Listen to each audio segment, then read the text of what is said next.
kapal ng mukha, bumalik ka pa dito! Layas! Bella, panawarin mo ako. Gusto ko na makita yung mga anak ko. Wala ka ng pamilya! Wala ka ng papalikan dito! Lumayas ka na! Bella!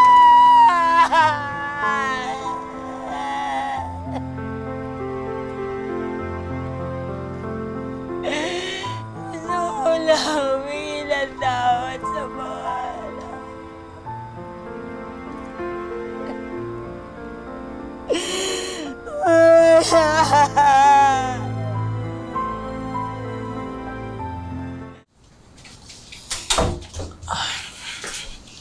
Grabe. Ngayon ko lang nakita nang nagalit ng gano'n si Papa. May dahilan naman, di ba? Sana pinabayaan muna siya ni Papang mag-explain.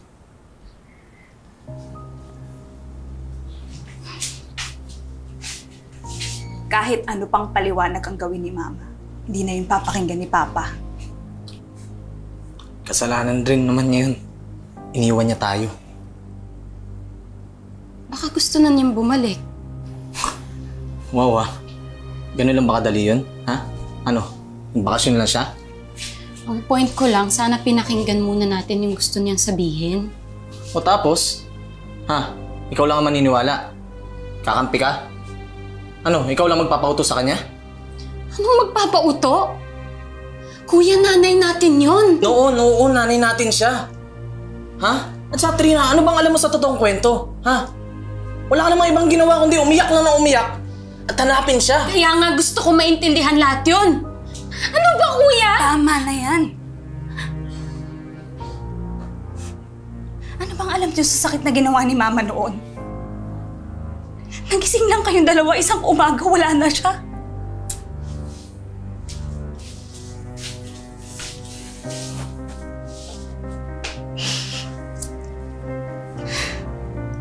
Pero ako, nakita ko lahat yun. Nagalit ako, inipon ko lahat yun dito. Kaya kahit ano pang sabihin nyo, hindi nyo maiintindihan kung gaano kasakit yun para sa amin ni Papa.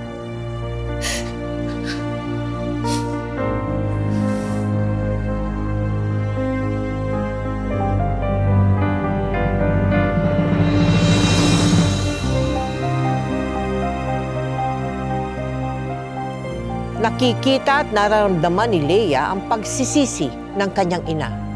Pero ang hapdi ng sugat na iniwan ng kahapon ay hindi pa rin nawawala sa puso ni Leia. Sa kabila nito, hindi pa rin sumuko si Rose sa kanyang kagustuhang tanggapin siyang muli ng kanyang mga anak.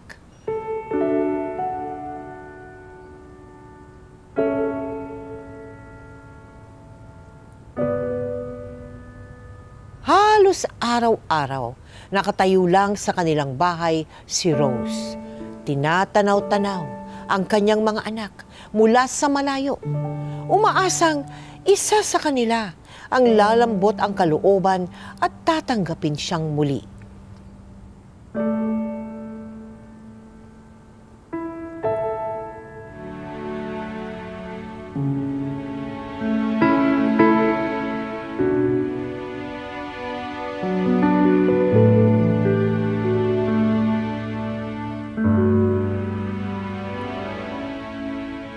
Ma? Ma? Mama?